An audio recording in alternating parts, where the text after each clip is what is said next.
Buenos días, soy Alonso con Fe y Pensamiento Crítico. Estamos en nuestra lectura ya a la mitad del libro de Primer Samuel en el Antiguo Testamento de la Biblia. El día de hoy nos toca leer el capítulo 17, ¿no es cierto? 17 es un capítulo muy largo. A ver cómo nos va. Estos capítulos están siendo bastante carnosos, nos está dando mucho que meditar, hablar, pensar, recordar, sugerir, edificar. Y estamos en la historia de el profeta Samuel, justamente en los tiempos de cambio de gobierno, de estilo de gobierno en el pueblo de Israel. La primera vez que tienen reyes. El primer rey contra la voluntad de Dios, ¿eh? Pero si quieren, si insisten, ahí está su rey. Sin embargo, ahí está su derecho a rey. Ustedes escogen, albedrío. Sin embargo, déjame escogerles un rey a ustedes. Yo, Jehová, ¿no es cierto? Y les escoge a Saúl, un personaje interesante, bueno, humilde, con mucho potencial. Sin embargo, Saúl deja ver sus características de carácter, sus, caracteri- sus características débiles de carácter. Tiene miedo, no cumple con la voluntad de Dios, cambia las órdenes que recibe de Dios por medio del profeta Samuel. Es impulsivo, es temeroso. Su hijo, el hijo de Saúl, es un joven poderoso ya, dirigente de grupos militares en los enfrentamientos con el enemigo. El enemigo de Israel en esta época es los filisteos. Y el hijo, Jonathan, hace un acto muy heroico y recibe la admiración del pueblo. Sin embargo, para hacer ese acto heroico, inadvertidamente tuvo que romper un mandato de su padre, el rey. Y el rey dijo, quien rompe este mandato, lo mataré. Y el hijo no sabía, lo rompió porque no vio razón de no comer. El compromiso era, nadie come hasta que hayamos terminado. Y él comió. Y dijo, tengo que matarlo. ¿Quién ha sido? Ha sido tu hijo. Y él, tengo que matarte, ahora te voy a matar. Pero el pueblo medio que se revolucionó y dijo, no lo mates, no lo mates, no lo mates. Y él temió al pueblo. Característica típica ya mostrada varias veces en Saúl. Y, y no mató a su hijo. Que bueno, definitivamente hubiera sido muy malo. Pero vemos el carácter de temor al pueblo. Una cosa es ser firme, otra cosa es ser tirano. Pero cuando temo al pueblo, ni soy firme ni soy suficientemente tirano. Ser tirano es malo, pero hablamos de carácter. Y Dios les dijo, destruyan este pueblo y no dejen nada, ni botín, ni riquezas, ni animales, ni nada. Entonces, pero al vencer a ese pueblo, el pueblo de Israel vio que había muchas riquezas, muchos ganados, mucha cosas de valor, y se lo quedaron y rompieron el compromiso de Dios. Y Saúl tuvo miedo del pueblo, de decirles no lo hagan. Capturan al rey de ese pueblo enemigo y al rey por alguna razón lo perdonan. Samuel tuvo que decir, ustedes no están cumpliendo con la voluntad de Dios, Dios ha decidido cambiarte, reemplazarte, quitarte el reino y poner a otro que escoge por su buen corazón, porque tú no tienes un buen corazón, tu corazón no está alineado con Dios, por decisión propia, y se ha escogido a alguien que te va a reemplazar. Saúl se pone muy fastidiado, le afecta mucho, siente entre vergüenza, cólera y remordimiento porque él sabe que no ha hecho las cosas bien y empieza a sufrir ataques, no quiero decir ataques de pánico, pero ataques de remordimiento tal vez, momentos oscuros de locura que no se aguanta a sí mismo. La escritura dice, y recibió un espíritu malo, ¿no? Como que lo posee inadvertidamente, como que él no quería, él era bueno y de pronto, sufro. No, él se trajo todos estos sufrimientos sobre sí mismo y se pinta de esa manera. Es como yo lo entiendo, porque tal vez conozco un poco más de psicología, sugestión, autosugestión y efectos creadores en tu entorno de según tu forma de pensar y percibir las cosas de lo que antes se creía o se sabía. Y no lo sé porque yo sepa mucho, sino porque ahora se saben esas cosas. Entonces, ¿cómo describo eso en el pasado que no se saben de estas cosas? Oh, recibió un espíritu malo. Y el pobre sufría terriblemente sus propios fantasmas, sus propios miedos y remordimientos. Y alguien le dice, ¿no quieres que traiga un músico que te toque música con el arpa y que te haga contento, que te alivie? Ya busquen uno. Y descubren a uno que toca el arpa muy bonito, que canta bonito, un jovencito muy guapo, muy, muy brillante, y lo traen. Oh sorpresa, ese jovencito era el mismo que iba a reemplazar a Saúl como rey. Y ya en secreto el profeta Samuel ya lo ungió a este David. David es el nuevo reemplazo de Saúl. Nadie lo sabe, solo la familia de David, el padre Isaí, sus 7 hermanos, el profeta y tal vez un puñado más, pero el rey no lo sabe. Y lo trae sin saber y ahora está en palacio, le cae muy bien, lo quiere mucho, se hacen amigos mutuamente. Luego va a conocer a Jonathan, el hijo de Saúl, y van a ser más que amigos, hermanos. Creo que eso no hemos leído todavía, pero para allá vamos. ¿Okay? Entonces está cociendo el caldo de reemplazo, sensación más torturadora en Saúl de traición y envidia y todo lo que esto va a generar. Y va de mal en peor Saúl. Y David tiene la oportunidad de hacer las cosas mal en represalia de lo que se hace contra él. Se va a hacer, no hemos leído todavía. O actuar bien. Ya esto es recurrente en todo lo que leemos. Cuando a alguien se le selecciona para algo grande, hay un proceso de, ¿cómo lo llamo? Pasteurización, un proceso de forjado, un proceso de sometimiento a pruebas muy duras para que resalte ese poder diamante brillo que tienes tú adentro. Es tu elección y puedes elegir sumirte en la desesperación, la venganza, la depresión y lo que quieras ante este forjado duro que se te va a hacer por un tiempo. Pero si lo superas y lo manejas bien, vas a lograr la medida de tu creación, tu máximo potencial. Y para eso son las pruebas, para eso son las dificultades, para que saques de ti lo mejor posible. A pesar que te quieren hacer sacar lo peor posible, ahí estamos nosotros diferentes a todo el resto de otras criaturas. Superar las dificultades por decisión propia. Bueno, me estoy adelantando.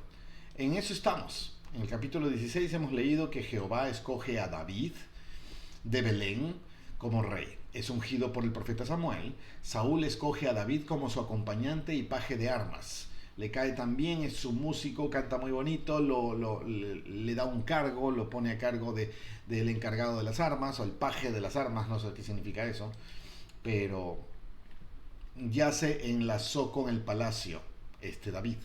Y que nadie sabe que él va a ser el rey. David lo sabe, ya ha sido ungido por el profeta, pero nadie más lo sabe. ¿Ok? Y termina diciendo, venía sobre Saúl, David tomaba allá.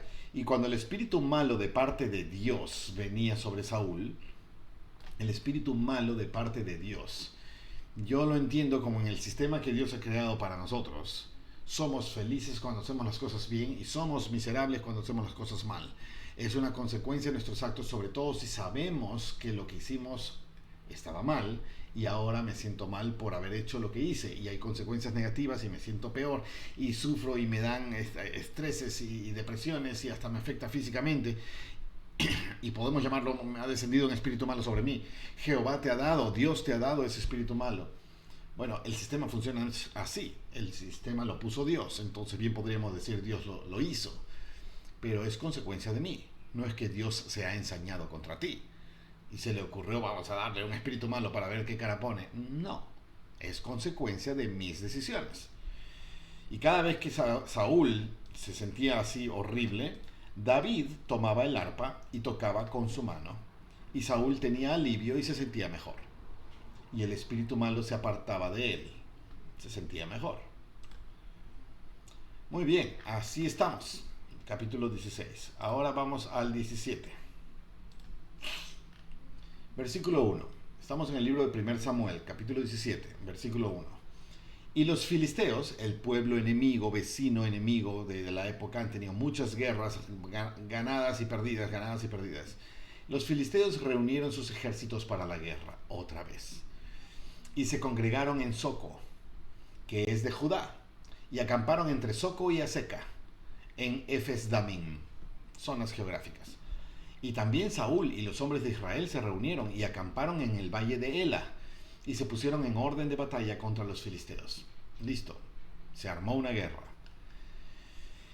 Ya podemos imaginar todos los dimes y diretes, todos los argumentos a favor y en contra, las politiquerías y los diálogos y los opositores y los promotores de estos conflictos. No, que Saúl está bien, que Saúl está mal, que apoyemos a Saúl, que no apoyemos a Saúl, que los filisteos tienen que nos invadan, etcétera. Y lo sabemos porque hoy día estamos viviendo exactamente eso. Hay tantos argumentos de tantos ángulos que a veces uno no sabe quién es el bueno y quién es el malo acá. A veces hemos sido programados a pensar que nosotros somos los buenos. Y tal vez no. Porque no se nos permite conocer el fuero interno de la oposición. Hay que investigar. En fin, estamos en esta guerra. Y los filisteos... Versículo 3. Y los filisteos estaban sobre un monte a un lado, e Israel estaba sobre otro monte al otro lado, y el valle entre ellos. Esa es la configuración. Salió entonces un paladín del campamento de los filisteos. Un paladín es un super soldado, el cual se llamaba Goliat. Esta historia es más conocida que el cuento de infancia, ¿no es cierto? Nos la han contado miles de veces. Aquí hemos llegado. 1 Samuel 17, la historia de David y Goliat. Salió este gran paladín del campamento de los filisteos, el cual se llamaba Goliat, de Gat, de la tribu de Gat. Gat con T. No, esa no es la tribu. La tribu es Gad con D. Entonces, este es un pueblo, aparentemente. El cual se llamaba Goliat de Gat y tenía de altura 6 codos y un palmo. 6 codos, una medida que es muy relativa. ¿Y cuánto es 6 codos y un palmo de altura? Preguntamos, ¿qué tal si, según la historia de Goliat en 1 Samuel 17 era? 17. Goliat medía de estatura 6 codos y un palmo. ¿Cuánto significa esa altura en centímetros?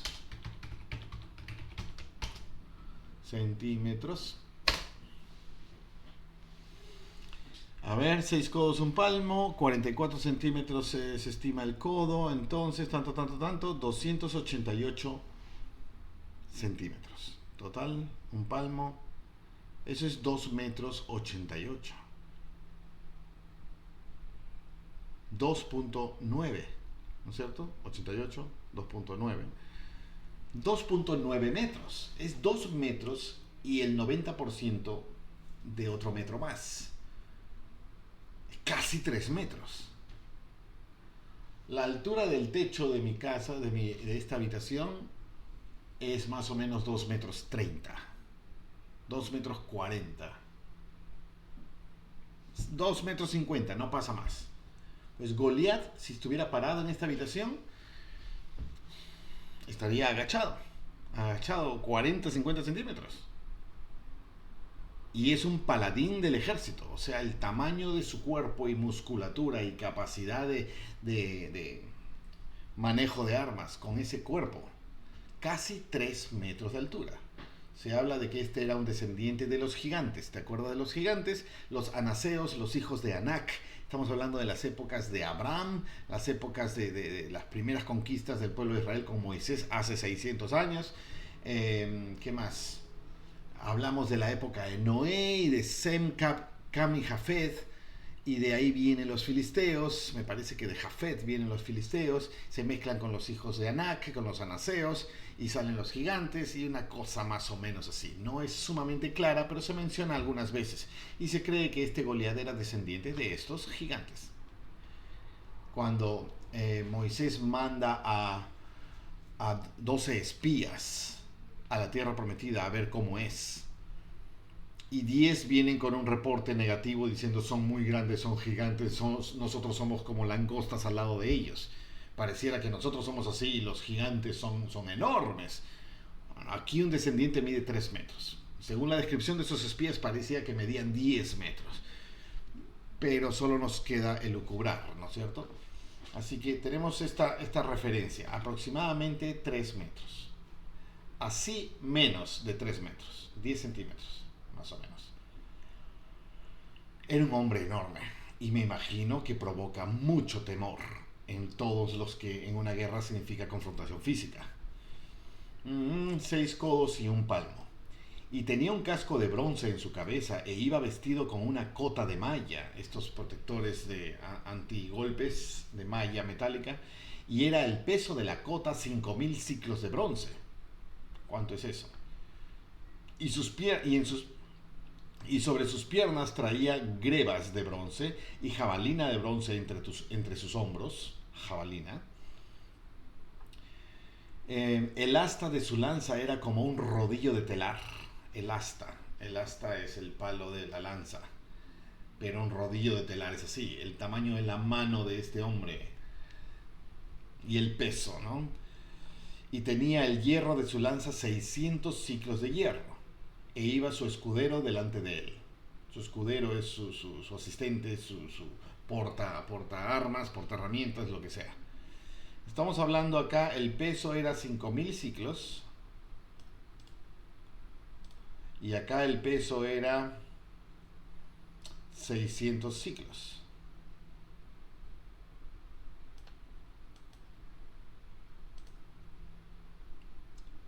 Él tenía el hierro de su lanza, 600 ciclos de hierro. ¿Cuánto es ciclos? A ver, vamos a copiar esto, ¿ya? La escritura dice: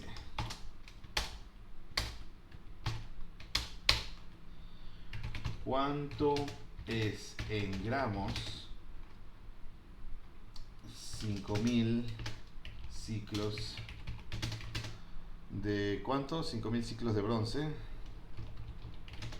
y 600 ciclos de hierro? ¿Habrá alguna referencia exacta? Estoy seguro que sí. 5000 ciclos de bronce, 600 ciclos de hierro. Puede variar ligeramente entre 11 y 12 gramos cada ciclo. 11.4 gramos. Por lo tanto, cota de malla, 5000 ciclos, es 57.000 gramos. Y estamos hablando que 1000 gramos es un kilo. 57 kilos era la malla. 57 kilos, es el peso de una persona flaca, de una persona normal. Una mujer común pesa 55, 60 kilos. Y esa era la malla. Llevar la malla de este peso. Ahora el tipo era de 3 metros de talla, entonces no le pesaría mucho. Y 600 ciclos, estamos hablando de 6 kilos, casi 7. 7 kilos, el hierro de su... ¿De su qué? El hierro de su lanza. Lanza, no espada, lanza. El hierro de la lanza. Estamos hablando de la punta de hierro. Solo la punta de hierro. El resto es madera o lo que sea. Y dice que el grosor de la madera del asta era como de un... no me acuerdo qué. Jabalina entre sus hombros y el asta de su lanza era como un rodillo de telar. Un rodillo de telar sería algo así. O los rodillos son así, no creo. Bueno, normalmente el asta es así para una mano normal, pero si es mucho más gruesa, es como un rodillo de telar. Y de ese rodillo de telar, de esa asta, viene la punta de la lanza, el hierro. Y este solo hierro pesaba, ¿cuánto? Aproximadamente 7 kilos. Solo la punta, 7 kilos. Y su malla, 57 kilos. Una cosa brutal, brutal. ¿Qué dice acá? Notas. Estas conversiones asumen un peso estándar para el ciclo. La densidad del bronce y el hierro podrían variar ligeramente, pero la medida en ciclo se refiere al peso, no al volumen, por lo que a conversión directa es aceptablemente válida. Esto no es exactitud científica, pero nos da una idea aceptable. Y se detuvo este escudero, no, este paladín Goliat, se detuvo y dio voces a los escuadrones de Israel.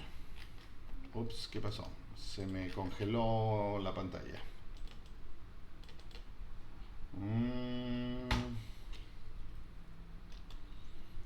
A ver, 1 Samuel 17. Ya está, se descongeló. Y se detuvo y dio voces a los escuadrones de Israel, diciéndoles: ¿para qué salís a dar batalla? ¿No soy yo el filisteo y vosotros los siervos de Saúl? Escoged de entre vosotros un hombre que venga contra mí. Esto es algo que he leído, he visto en películas, una aparente costumbre de que si un batallón con otro batallón se puede resolver toda esta guerra sangrienta, potencialmente muchos muertos, entre dos valientes que peleen, y el que gana, ok, se acepta que todos ganaron, y el que pierde, acepta que todos perdieron. Y había cierto honor en este compromiso. No deja de ser salvaje, pero cierto honor de cumplimiento de convenio. Así que aquí está el gran representante físico de los filisteos, retando a ver algún representante físico de Israel. Si él puede pelear conmigo y me mata, nosotros seremos vuestros siervos.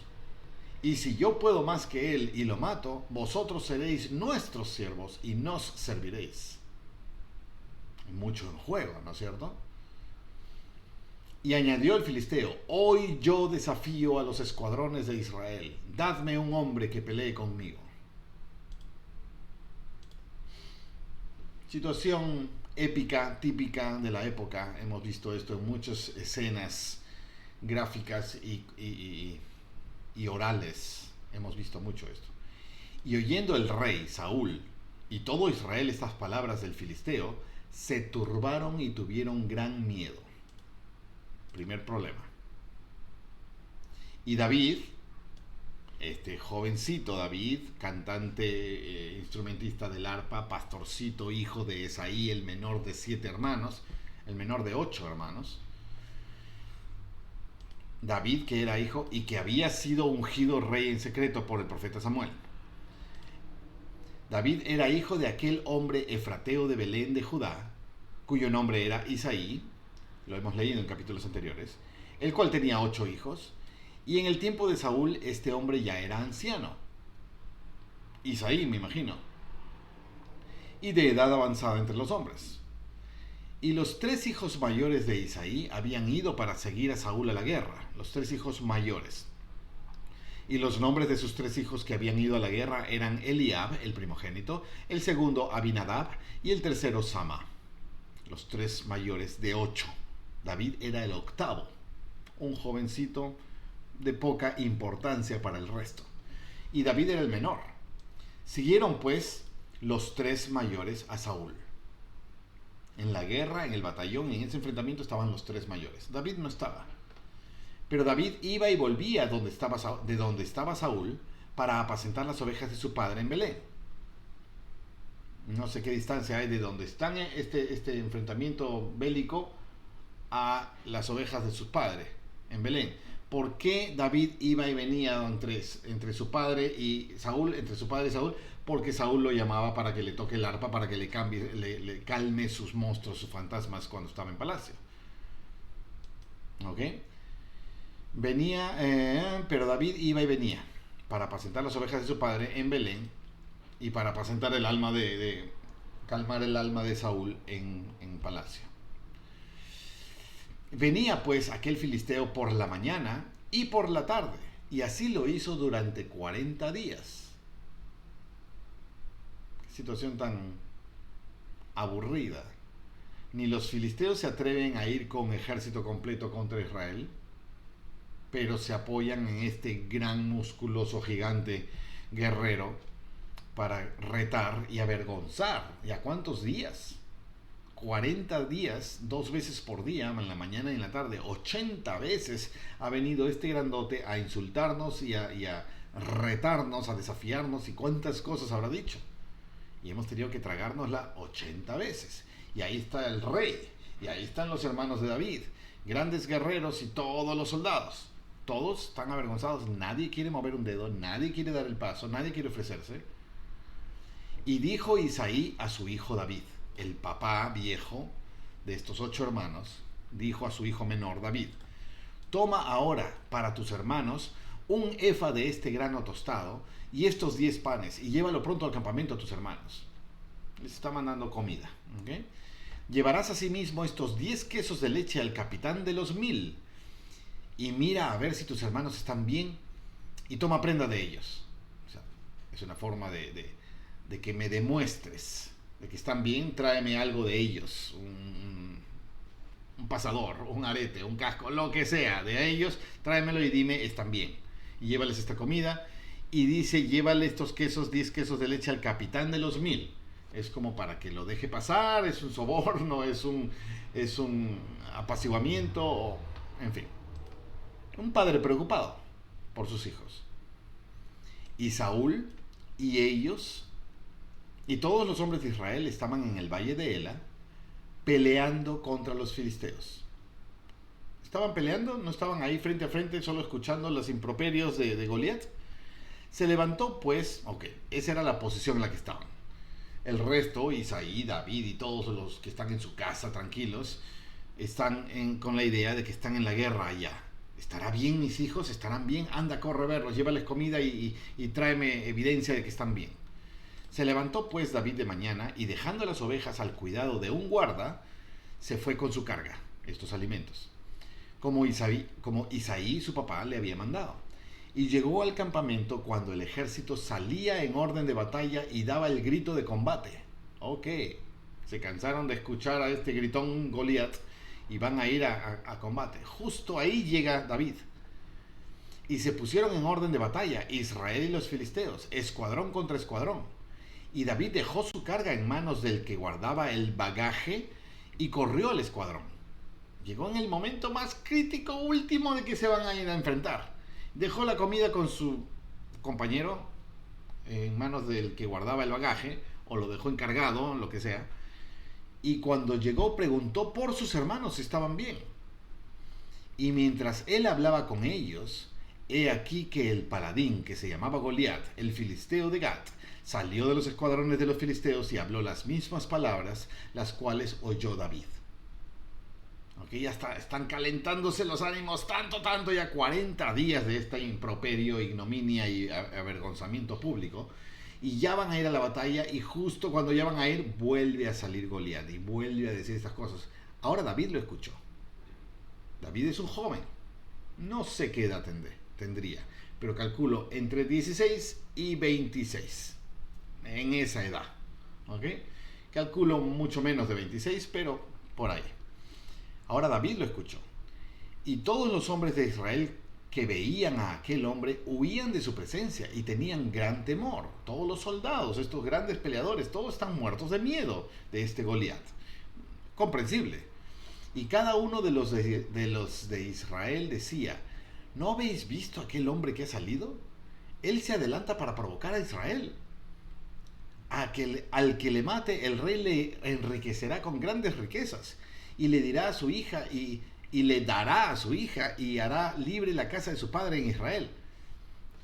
Los grandes premios que vendrán a aquel que pueda vencer a Goliat. Nuestro rey Saúl va a premiarlo, pero de maneras el resto de su vida, hasta su hija misma se la va a entregar.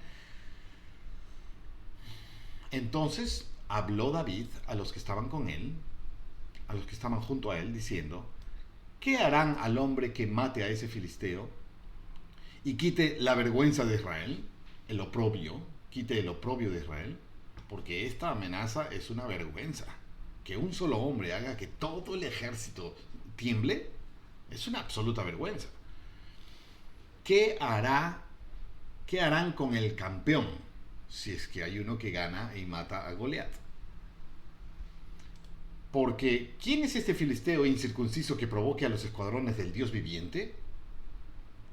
Esa sola frase manifiesta un nivel de fe y conocimiento del orden correcto del poder de Dios que tiene David. ¿Quién es este filisteo incircunciso? Incircunciso es que no es parte del convenio de Jehová, un extranjero por más poderoso que sea. ¿Quién es él para que se atreva a provocar a los escuadrones del Dios viviente? Estamos asumiendo que Dios está contento con nosotros, que nosotros somos los representantes bélicos de Dios mismo y que Jehová nos va a defender. ¿Quién es este? No importa qué grande y temeroso o atemorizante sea. ¿Quién es este incircunciso? Es una pregunta que refleja desdén por la amenaza, no me preocupa la amenaza, y confianza en la autoridad y poder que Dios me da. Nos da. Escuadrones del Dios viviente. Y el pueblo le respondió las mismas palabras diciendo, así se hará al hombre que lo mate. Esas palabras que dijeron hace rato. Al que le mate, ¿no? Estas palabras. Todo eso le dará riquezas, le dará a su hija, le dará honor y libertad a la casa de toda su familia. 28. Y al oírle hablar Eliab, su hermano mayor, el hermano escuchó al hermanito David hablando así todo atrevido con aquellos hombres. Eliab se encendió en ira contra David, y le dijo, ¿para qué has descendido acá? ¿Para qué has venido? Tú no perteneces a esto. ¿Y a quién has dejado aquellas pocas ovejas en el desierto? Estás siendo negligente con tu responsabilidad. Son las ovejas de nuestro padre. ¿Con quién las has dejado? ¿Qué haces tú acá? Como hermano mayor, prepotente sobre su hermanito, ¿no? Yo conozco tu soberbia y la malicia de tu corazón, que para ver las batallas has venido. Interesante. El hermano está resondrando a su hermano mayor, que es soldado, está resondrando a su hermano menor. Y acá lo insulta. Yo conozco tu soberbia y la malicia de tu corazón. Tú no has venido para traernos comida. Tú no has venido para... Tú quieres ver la guerra. Dice para ver la batalla has venido. Eres curioso. Tú no sabes el peligro que juegas y lo que estás comprometiendo y dejando a nuestro padre y las ovejas y tú no puedes pelear y solo has venido para ver. Lo está resondrando. Conozco tu soberbia y la malicia de tu corazón. Y David respondió, ¿qué he hecho yo ahora? ¿Acaso no hay una causa? Y apartándose de él hacia otros, preguntó lo mismo. Y el pueblo le respondió lo mismo que antes. ¿Qué va a pasar con el que gane? ¿Por qué pregunta esto varias veces? Yo estoy seguro que David tiene la certeza de que yo puedo vencer a este. Y no por músculo, talla, fuerza, arma, sino porque yo soy más vivo. Vamos a ver más adelante, me parece, que David ya tenía experiencias con enfrentamientos muy graves, como un león, como un oso, y que amenazaban a sus ovejas, y él destruía al león, destruía al oso. Entonces, yo puedo, parece que dice. Entonces, ¿qué va a pasar con el ganador? ¿Qué va a pasar con el ganador? ¿Estás seguro que me van a dar esto? ¿Estás seguro que van a...? ¿Es así? ¿Cuál es el premio? Y el pueblo respondía lo mismo que antes. Y fueron oídas las palabras que David había dicho y se lo contaron al rey Saúl. Y él lo hizo venir. Saúl llamó a David. Se ha creado ahí medio un alboroto, ¿no es cierto? Están en el batallón de guerra. Y dijo David a Saúl, no se desaliente el corazón de ninguno a causa de él. No tengan miedo. Tu siervo, yo, irá y peleará con este filisteo. Y dijo David a Saúl. Esas palabras, ¿qué provocan? ¡Wow! ¿Nos vas a defender? ¿O provoca burla? ¿Tú? ¿Qué estás hablando? ¿Para qué voy a mandarte a ti a que obviamente te aplasten? Y dijo Saúl a David, no podrás tú ir contra aquel filisteo para pelear contra él, porque tú eres un muchacho y él un hombre de guerra desde su juventud, o sea, súper entrenado. Tú eres un chiquillo. Acá muchacho tiene un hipervínculo en la palabra muchacho y lo relaciona con 1 Crónicas 29, lo relaciona, ¿qué dice en 1 Crónicas? Después dijo el rey David a toda la congregación: solamente a Salomón mi hijo ha elegido Dios. Él es joven y tierno de edad, y la obra es grande, porque el palacio no es para hombres, sino para Jehová Dios. No sé qué tiene que ver este verso con la palabra muchacho, y nos refiere a otra historia. Estoy tratando de ver qué edad tenía, pero los hombres de guerra tienen pues 20, 30, no sé si más. El rey Saúl tendría sus 40, 50, no sé si más. Y viene este y todos consideran muchacho. Calculo que está en sus tempranitos 20 o incluso tarde adolescencia. No vas a poder, le dice. Y David respondió a Saúl: tu siervo era pastor de las ovejas de su padre. Acá le da su currículum, ¿no? Sus capacidades anteriores. Tu siervo era pastor de las ovejas de su padre. Y cuando venía un león, o cuando venía un oso, o tomaba algún cordero de la manada, y cuando venía un león o un oso y tomaba algún cordero de la manada, salía yo tras él. Yo he perseguido leones, he perseguido osos. Y lo hería y lo libraba de su boca. Yo mataba leones y yo mataba osos. Y se levantaba contra mí y yo le echaba mano por la quijada. Estamos hablando de una pelea cuerpo a cuerpo con un oso o con un león. Y yo lo hería y lo mataba. Entonces no solo es joven, también es un muchacho fuerte. Es muy hábil, muy astuto, muy habilidoso, pero también muy fuerte. Fuese león, dice, o fuese oso, tu siervo lo mataba. Y este filisteo incircunciso será como uno de ellos, porque ha provocado al ejército del Dios viviente. O sea, si Dios me ha protegido para cuidar ovejas, ¿no me va a ayudar con esto? No ha dudado ni un poquito, a pesar que todos le dicen: vete de aquí, eres un muchacho, estás mal, no, vienes por las puras, no vas a poder, él es entrenado, él es más fuerte, él puede, tú no. Y él sigue con su invariable, no solo fe, sino autoconfianza. Aquí, tu siervo era pastor.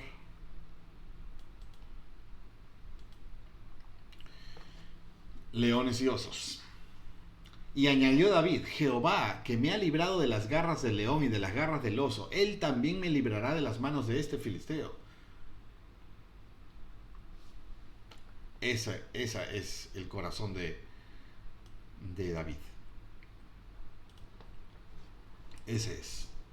Por eso dice el versículo hace varios capítulos que Dios escogió a otro varón que reemplace a Saúl. Lo escogió por su corazón. Este es el corazón de David. Valiente, aguerrido y con una fe en total confianza.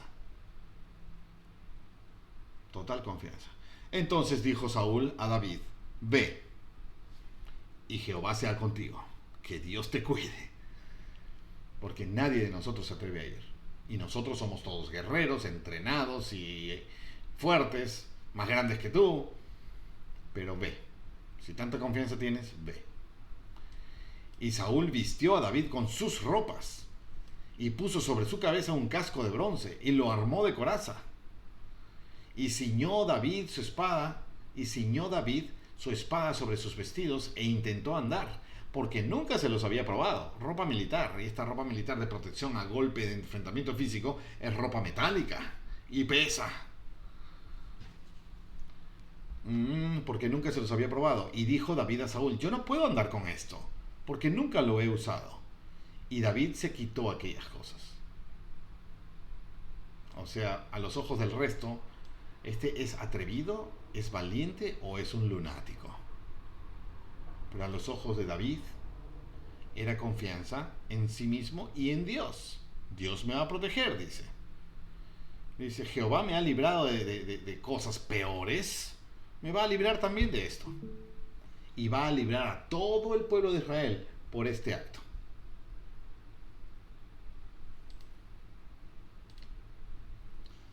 Y tomó su cayado en su mano. El cayado es ese bastón de pastor, ¿no es cierto? Y escogió 5 piedras lisas del arroyo, y las puso en bolsa pastoril, en la bolsa pastoril que él tenía, y en el morral que llevaba. y con su honda en la mano se acercó al filisteo. Un pastor. La honda de la época era como una cinta larga con un repositorio para la piedra en el centro.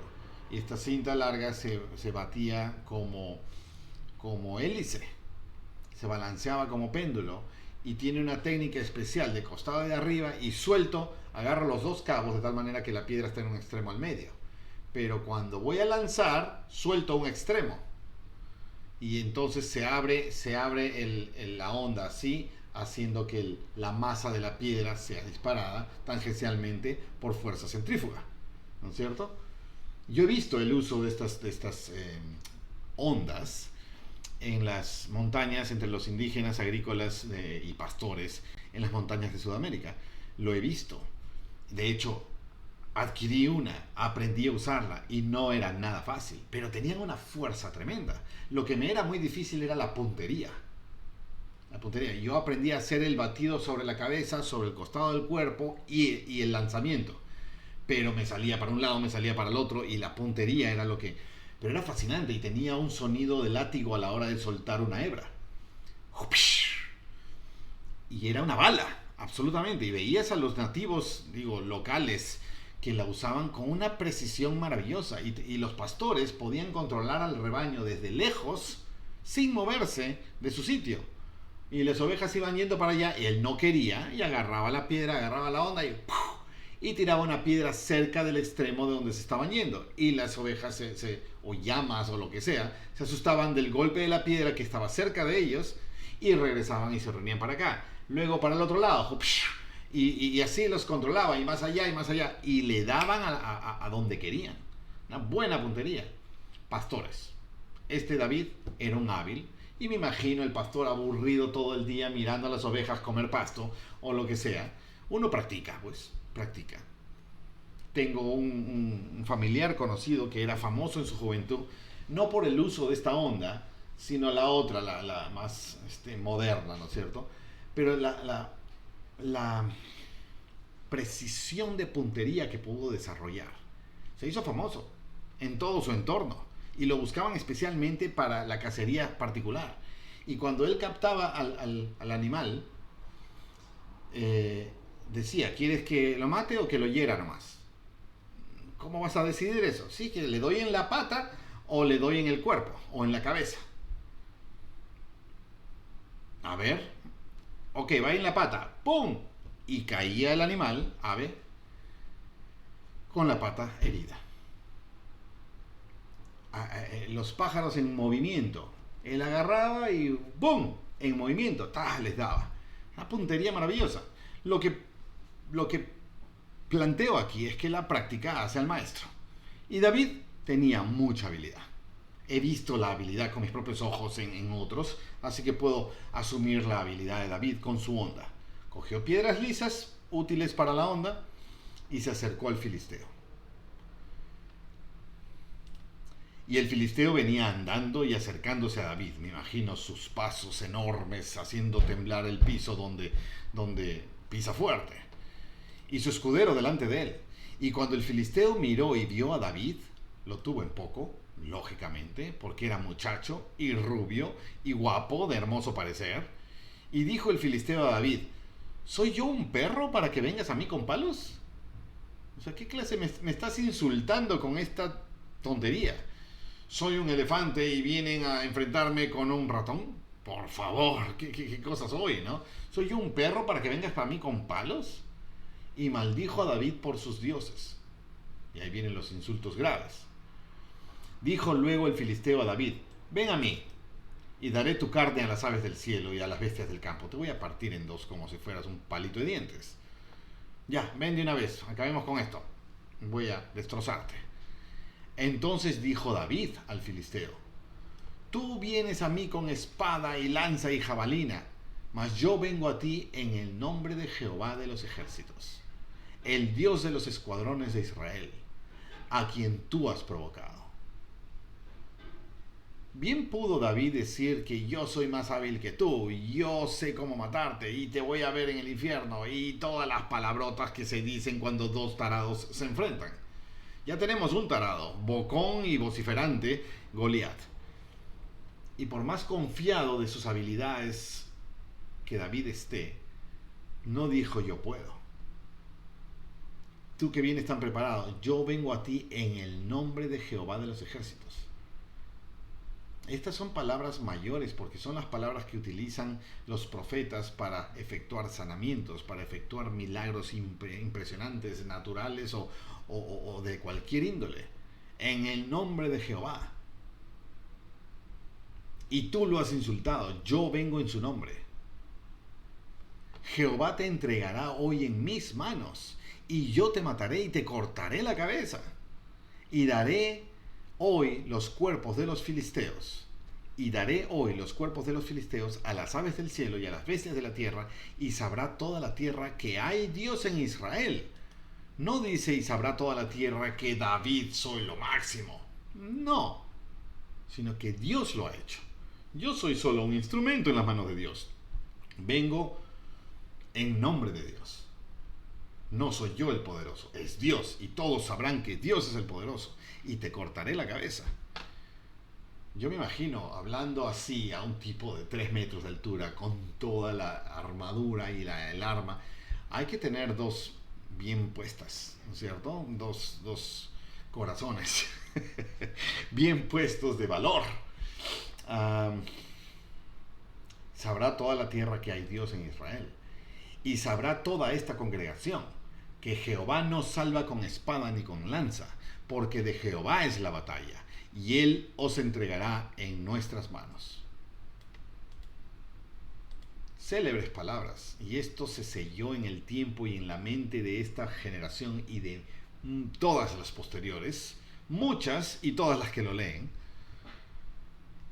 porque no solo es un acto heroico de vencer en la guerra, es un acto tremendo de fe. Fe activa, fe en acción, estoy haciéndolo. Y sé en nombre de quién y cómo me va a respaldar aquel por quien estoy representando. Él os entregará en nuestras manos. Me imagino la confusión de David cuando llega al ejército y ve toda esta vergüenza, todos temblando con el rabo entre las patas, ¿cómo dice? Incircunciso, miserable, extranjero, no conocedor del Dios que nos representa. ¿Qué están haciendo acá todos acobardados? No, que uno tiene que salir. ¿Y qué hay para ese? Gloria y riqueza. Caráspita. ¿Qué pasa con todos ustedes? Yo puedo hacerlo. Vete, que no debes estar acá, que eres muy chiquillo, que tú no puedes. Pero mira, yo mato osos, mato leones, cuido a mí, y Dios me protege. ¿Por qué no me va a proteger ahora? Más aún que es el pueblo de Israel. Todos ustedes acobardados, faltos de fe, Dios nos va a cuidar. Yo lo puedo hacer. Y lo arman y lo forran no, sácame esto que no puedo ni moverme. Siempre lo he hecho de la manera que lo he hecho y Dios me ha cuidado. Tranquilos. Ha sido impresionante escena esta. Todo el mundo, no le pueden argumentar, pero no le pueden creer. Todos. Y aconteció que cuando el filisteo se levantó, el filisteo, el grandote, Goliat, se levantó para ir en contra de David, David se dio prisa y corrió a la línea de batalla contra el filisteo.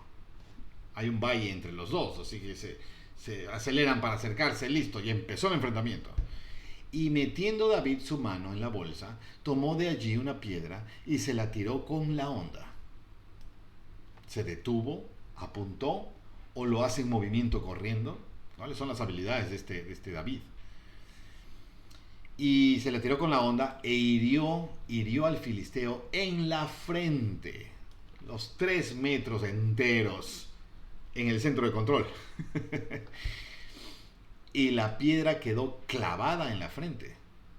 Este es un hematoma terrible, ¿cómo lo llaman? Un TEC, trastorno encefalocraneano. ¿No es cierto? Ya penetró la calota, el hueso, ya afectó el cerebro. El tipo ya no ve, no siente, no nada. Ya fue, con un solo balazo en la cabeza. Balazo de esta piedra. Y la piedra quedó clavada en la frente y Goliat cayó a tierra sobre su rostro. Ahí quedó. Ni siquiera hubo enfrentamiento físico, no llegaron a juntarse.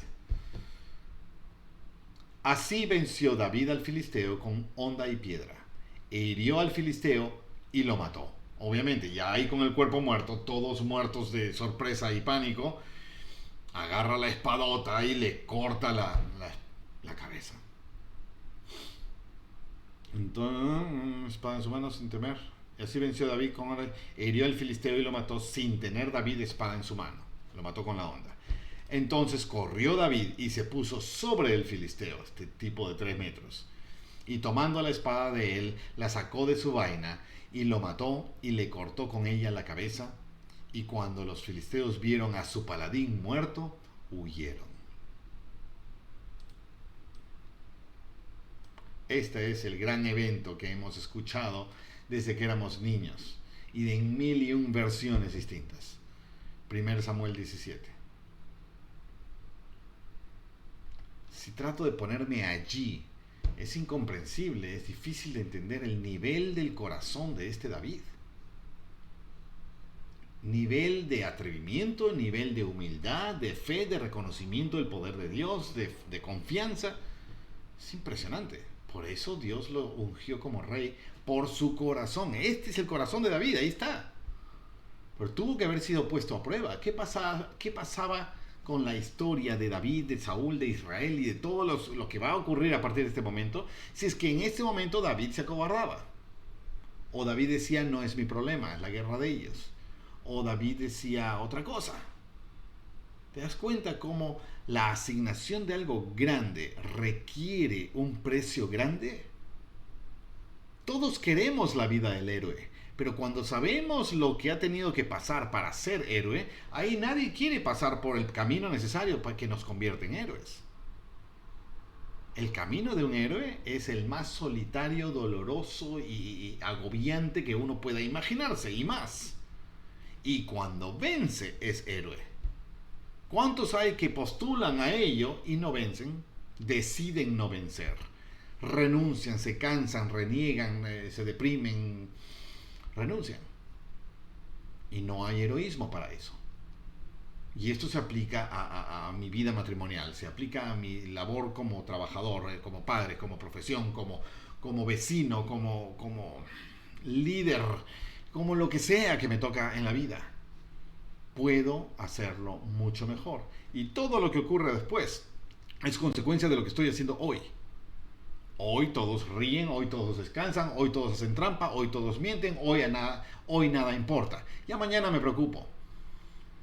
Y entonces no hay héroes y todos vivimos la tonta consecuencia o negativa consecuencia de nuestras constantes mediocridades. Pero si vivo el heroísmo hoy en lo difícil de la mejor manera, el heroísmo está a la puerta, va a venir, va a ocurrir, el milagro es inevitable. Y me caeré 10 veces y pregúntale al héroe, a cualquier héroe, cuántas caídas le ha tomado estar donde está. Y te va a decir más de las que puedo contar. Pero yo no estoy dispuesto a caer 1 vez, 2 veces, 10 veces. Pero él cayó 10,000 veces. Yo quiero ser héroe, pero no quiero el precio que pagó. ¿Dónde está puesto mi corazón? Eso hace toda la diferencia. De mi presente, cómo me siento, y de mi futuro, cómo va a ocurrir. Todo futuro es consecuencia de esta continuidad de presentes. Y decisiones heroicas que tomo o decisiones mediocres que tomo. ¿Cuánto hubiera cambiado la historia de toda la Biblia y el pueblo de Israel si este momento David hubiera escogido diferente?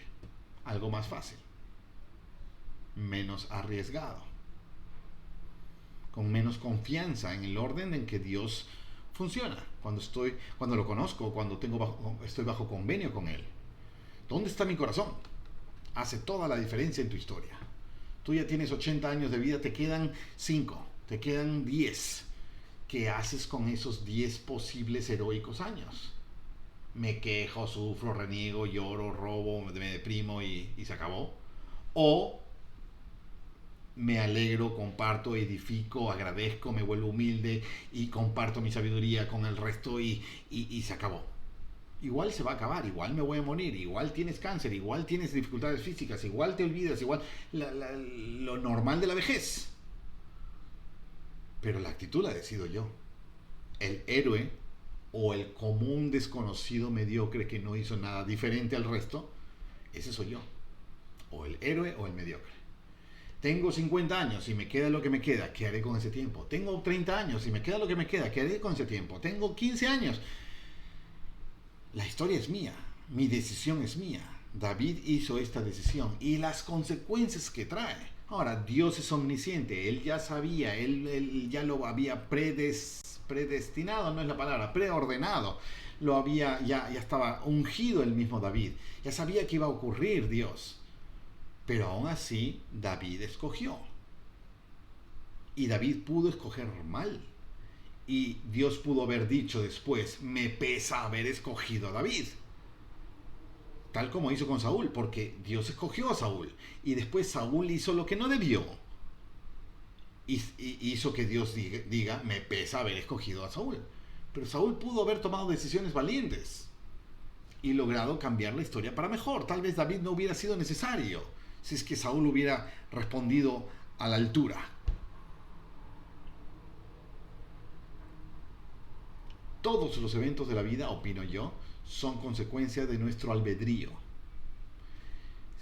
Sin que los planes de Dios se frustren. Pueden frustrarse aparentemente a la corta, pero a la larga no, porque si se frustra, no se frustra la obra de Dios, se frustra mi obra. Soy yo el que me vuelvo no héroe, sino mediocre o peor. Y entonces se frustró el plan que Dios tenía conmigo. Pero entonces escogerá a otro. En el mismo monte Horeb, cuando Jehová y Moisés estaban escribiendo las tablas de la ley. Y les dice, Jehová a Moisés le dice, ¿sabes qué? Espérame aquí un ratito, voy a ir al pueblo de allá abajo y voy a destruirlos a todos de una vez. Porque se han olvidado de mí, se han volteado a ídolos, están adorando, están a orgías, están hasta lo peor. Justo lo que les dije que no hagan. Así que voy a ir a destruirlos. Pero, y tu plan y el pueblo de Israel y la promesa a Abraham y la descendencia como la arena del mar, las estrellas del cielo, ¿cómo va a pasar esto? Y él dice, tranquilo, de ti, Moisés, de ti voy a levantar una nueva nación. Tú y Séfora, tu esposa, tendrán un hijo, 10 hijos, 100 hijos, tendrás 200 esposas, no sé cómo será, pero lo haré. Porque se frustró mi plan, pero se frustró el progreso de ellos. Mi plan era para su progreso. Ok, pero no se frustra mi plan. Lo vuelvo a hacer de otra forma. Y de otra forma, y de otra forma. Y en todas las formas ellos tienen elección. Y si se frustran los planes, se frustran los de ellos. Porque mis planes eran para vuestro progreso. ¿Y tú crees que al frustrar los planes de Dios me haces a mí daño? Me entristece. Se pospone, se prolonga, se alarga. Pero mis planes se van a cumplir todos. Siempre. Contigo o sin ti. Te propongo que sea contigo. Depende de ti. Si no, será sin ti. Para tu propia perjuicio. Y ya hablé demasiado. Huyeron. El enemigo huyó. Y levantándose los hombres de Israel y de Judá. Que todo es, los hebreos, todo es Israel, pero siempre distinguen a Judá, que es un grupo más de Israel. Levantándose los hombres de Israel y de Judá, gritaron y persiguieron a los filisteos hasta llegar al valle y hasta las puertas de Ecrón. Ya recibieron ánimo, ¿no es cierto? Y cayeron los filisteos heridos por el camino de Saharaim hasta Gat y Ecrón. Regresaron luego los hijos de Israel de perseguir a los filisteos y saquearon su campamento. Ya pues, agarraron fuerza. David fue el que mató al gran miedo de todos. Y David tomó la cabeza del filisteo Goliat y la trajo a Jerusalén, pero puso sus armas en su propia tienda. Ok, se agarró las armas de Goliat. Tremendas armas. Pero llevó la cabeza a Jerusalén. Y cuando el rey Saúl vio a David que salía a encontrarse con el filisteo, volvemos a la escena del enfrentamiento, dijo a Abner, general del ejército, Abner, ¿de quién es hijo aquel joven? ¿De qué familia viene? Y Abner respondió, vive tu alma, oh rey, que no lo sé. Te juro que no lo sé. Y el rey dijo, Saúl, Pregunta pues, ¿de quién es hijo ese joven? Y cuando David volvió de matar al filisteo, Abner lo tomó y lo llevó delante de Saúl. Y David llevaba la cabeza del filisteo en su mano. Y le dijo Saúl: joven, ¿de quién eres hijo? Y David respondió: yo soy hijo de tu siervo Isaí de Belén. Por esto hemos escuchado de Isaí tanto, porque es el padre de David. Y esta conversación va a continuar en el próximo capítulo. Hay muchas consecuencias que esto va a traer desde el corazón de Saúl el rey, un hombre de carácter débil, de corazón débil. Vamos a ver todo lo que va a ocurrir por esto, en contraste con el corazón fuerte, noble, puro de David, que no busca grandeza, y el otro ya se enamoró de la grandeza. Pero uno está haciendo grandezas y el otro está haciendo trivialidades, pero asignado a la grandeza y se la cree, y el otro le parece amenaza, y vamos a tener un conflicto acá largo entre Saúl y David. Y no se la pone fácil a David. Jehová tampoco se la pone fácil a David. Esta fue una gran prueba, pero faltan muchos más. ¿Cómo reacciona el corazón de David? Porque del corazón seréis juzgados, seremos juzgados. Ese es 1 Samuel capítulo 17, uno de los capítulos más recurrentes, conocidos, historias más famosas de la Biblia misma. David y Goliat. Dejo aquí este capítulo, pero esto forja la relación entre David y Saúl el rey. Y vamos a ver eso en muchos capítulos. Así que cierro aquí el capítulo 17. Nos vemos en el próximo capítulo.